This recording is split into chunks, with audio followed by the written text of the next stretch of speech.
সূরা আল বাইয়িনা। রহমান রহিম আল্লাহ তাআলার নামে।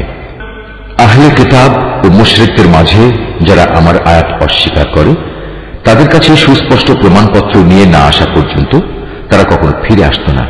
আর সে প্রমাণ হচ্ছে আল্লাহর পক্ষ থেকে রসুল আসবে, যারা এদের আল্লাহর পবিত্র কিতাব পড়ে শোনাবে।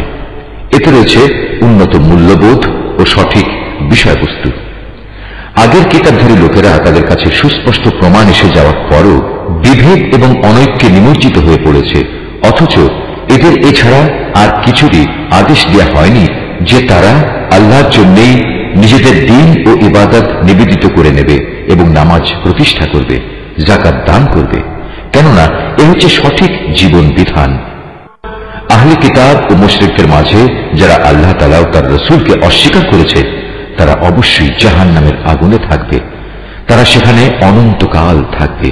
এই লোকগুলো হচ্ছে নিকৃষ্টতম।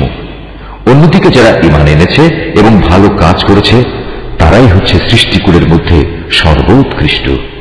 তাদের জন্য তাদের মালিকের কাছে পুরস্কার হচ্ছে এমন এক জান্নাত, যার তলদেশে প্রবাহিত থাকবে ঝর্ণাধারা।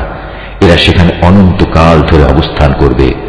আল্লাহ তাআলা তাদের উপর সন্তুষ্ট হবেন, তারাও আল্লাহর উপর সন্তুষ্ট হবে। মূলত এ হচ্ছে সে ব্যক্তির পুরস্কার যে তার মালিককে ভয় করেছে।